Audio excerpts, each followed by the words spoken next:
Pois eu son Uxía, veño da aldea do Couto, e estou aquí en representación de Festiletras, pero podría estar calquera outra persoa porque hai moita xente implicada neste festival.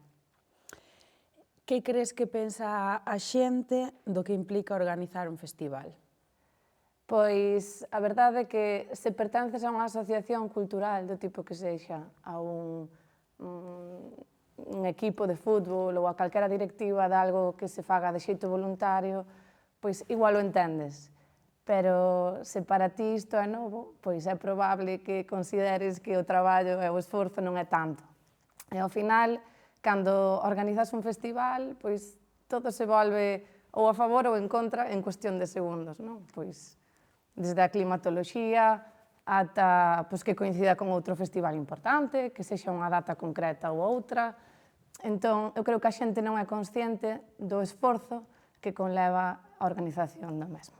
Lembro-me dunha lámina de Castelao que di: non lle poñas chatas á obra mentres non se remata. Se pensas que vai mal, traballa nela, porque hai sitio para todos. E por que che gustou isto? E para min é unha maneira de dicirlle á xente: hai moito esforzo detrás que non se ve. Ás veces as críticas deberíamos maduralas un pouco porque esquecemos todo o que se fixo para conseguir o que hai, sexa máis positivo ou máis negativo. Entón, antes de criticar, eu creo que hai que poñerse a traballar, non? Hai sitio para todos. Que dirías ti que ou como poderíamos explicar que implica realmente organizar un festival? Eu creo que organizar un festival significa esforzo, constancia, desinterese absoluto, é un obxectivo común, non? Que todo o mundo se sinta orgulloso e pertenza a algo de xeito desinteresado. A xente que organiza festivales ou que participa na organización de festivales, crees que ese feito cambia tamén a súa vida personal? Totalmente. Eu tive a sorte de nacer nun sitio onde, nacín, medrei e crieime nun sitio no que algo tan simple como levantarte dun acto e recoller cada unha a súa cadeira, para min foi... medrei niso, non? Para min é habitual que todo o mundo colabore. Se fai falta botar unha man do tipo que sexa, pois todo o mundo fai. Entón, para min, condiciónate. Se medras nun sitio no que traballar de xeito desinteresado forma parte da túa vida, iso lévalo contigo sempre. Ademais de as certas renuncias, que poden non ser renuncias, pero que a nivel personal medrar nunha casa onde se organizou durante tantos anos un Festiletras tamén implica cambios de hábitos e demais, non? No día a día. Totalmente. Ao final, escóitalo, vívelo e séntelo de outra maneira, non? Parece que non se fala de outra cousa no núcleo familiar, pero a todo o mundo lle preocupa. Todos queremos que iso saia adiante sempre. Cantos anos dirías que levas implicada na organización do Festiletras? Eu diría que dunha maneira ou doutra, o que che dicía, que toda a vida, non? Porque todo o mundo fai falta. Desde máis pequeno cambia a túa maneira de actuar e a túa maneira de proceder nese festival, nesa organización, pero todo o mundo fai falla. Os pequenos encárganse de colocar os banderíns ou de doblar os trípticos para despois poñer enriba das mesas, as vallas, as cadeiras, entón todo o mundo fai falla. Eu diría que levo toda a vida facendo dunha maneira ou doutra. E que supón para ti eso a nivel personal, como Uxía Varela? Eu creo que che cambia a vida un pouco. Cando te crías nun sitio no que traballar de xeito desinteresado e voluntario forma parte do teu día a día, despois convérteste nunha persoa que fai as cousas un pouco sen pedir nada a cambio, non? Convérteste nunha persoa máis simpática e máis entregada ao ben común. Cal foi a túa primeira carballeira de Zas? Pois eu sempre vin con meus pais, porque na casa encántalles todo o que ten que ver ca carballeira, a miña familia está aí a tope co meu festival, entón levo vindo toda a vida. Pero eu soa, confeso, que a primeira vez que vin tiña 15 anos e despois de levarme moito tempo convencer na casa aos meus pais. pero sí, acórdome perfectamente desa carballeira, con Kepa Junquera, non se me esquece. Para min, vamos, un antes e un despois, porque eu non escoitaba ese tipo de música. Un adolescente que ven do reggaetón, de repente escoita a Kepa Junquera e transforma a vida totalmente. A parte desa transformación con Kepa Junquera, que recordas dese día? Recordo que ves con moitísimas ganas, moita expectación.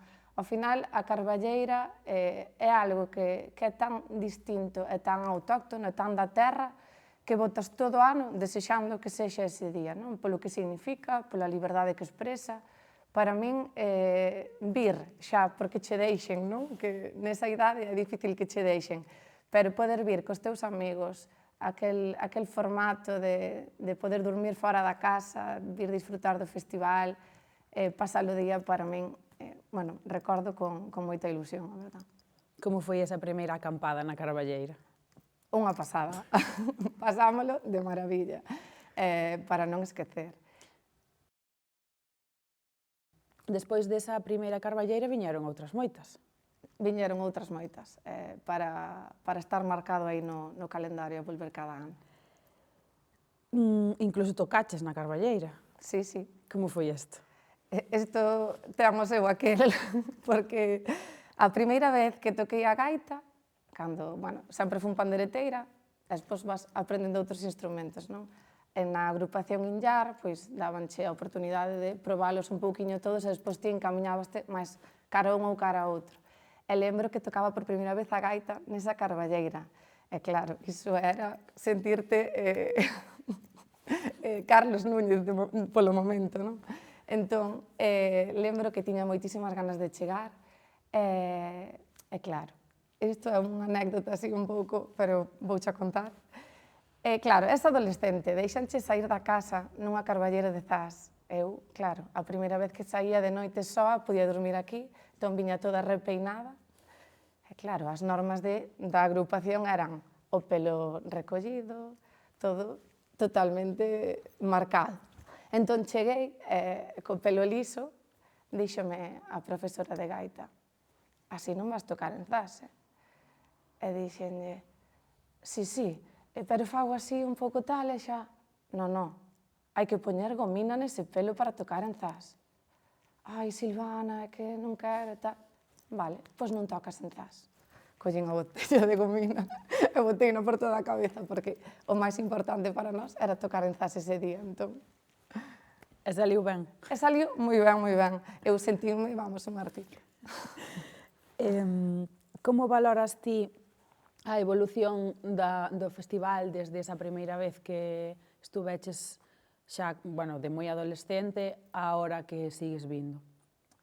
Eu creo que Zas, bueno, un pouco a visión que tiña eu antes, non? Eu englobaba moito a concertos de noite, ese momento, pois sí, de medianoite á madrugada.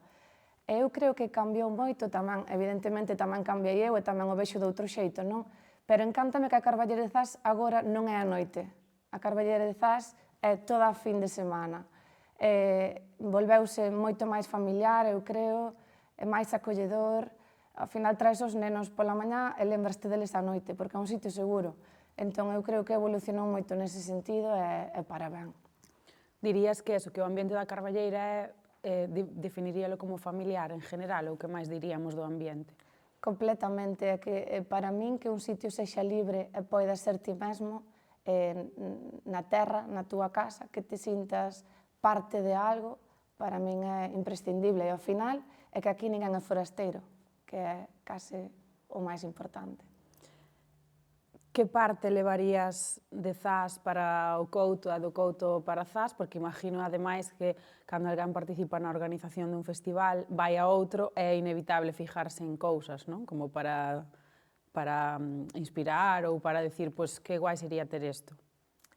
Eu creo que Zas, Zas ou Asalto, os festivais da nosa zona, son referencia absoluta. Entón, algo que xa trouxamos, sen querelo, foi que, teño moita xente coñecida por este entorno e para min era increíble iso de darlles as invitacións polas casas para que viñesen ao festival, non? Porque creo que non hai nada máis gratificante que chegue un día a casa esa invitación a un festival tan importante e tan relevante para todos. Entón, é como querendoche dicir, estás convidado porque és parte imprescindible deste proxecto, non? Entón, iso non o imos ter, xa o roubamos directamente. E a xente queda encantada. E que levarías ou que traerías do Couto para Zas? Do Couto para Zas, pois, quizáis o feito de que aquí todo queda máis reducido á carballeira. Eu agora que coñezo moito máis Zas que antes, doume conta de que ten sitios fermosos para visitar e para ensinar ao mundo. Ao final, Zas non é só a carballeira, Zas é moito máis. Entón, igual ambientaron mellor un pouquiño máis o Concello, pois que chegues a Zas e digas, pois, é a carballeira de Zas, non? É todo o que iso conleva. Mencionabas o asalto, falamos do Festiletras porque é o que ti tes na casa e falamos da Carballeira de Zas. Que crees que significan eses festivais para toda a zona en general? Eu creo que son referencia. Referencia na dura, no tempo. Son fin de semanas que están aí reservados para eses movimentos. E ademais é que é cultura, lingua galega, país, é a forza do noso. Entón, moitos outros festivais que non tiveron a sorte que quedaron no camiño, polo que fora, ao mellor por falta de apoio de institucións ou polo que fora, eu creo que estes que perduran no tempo son un antes e un despois, para nós e para os que veñen despois de nós. Creo que ensinamos moito cando pelexamos polo ben común, e, sobre todo, pois iso, pola lingua galega, que ten un futuro incerto. Falas da lingua galega e, ademais, como filóloga, que estes festivais, que agora podemos dicir que igual a música en galego está un pouco máis en auxe, pero houve anos moi oscuros neste sentido, e estes festivais levan moitos anos apostando por grupos de música en lingua galega, que supón para a defensa do idioma, que a Costa da Morte, Bergantiños, xa é un reducto raro en Galicia como defensa do idioma, pero que supón que festivais que atraen a miles de personas aposten por música en galego. Eu creo que é imprescindible, porque se queremos que dure e que permaneza o idioma, a partir da música estamos vendo que sí que hai futuro, non? Que, como din os meus alumnos, o galego está de moda na música.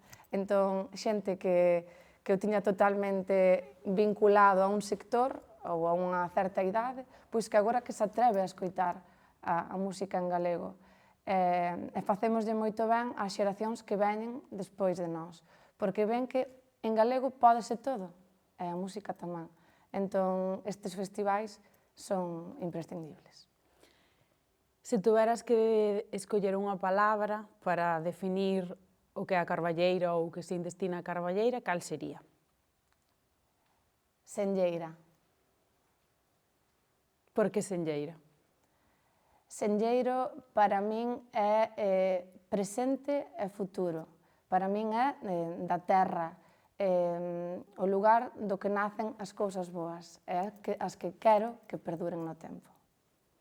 Pues nada máis que añadir. Gracias.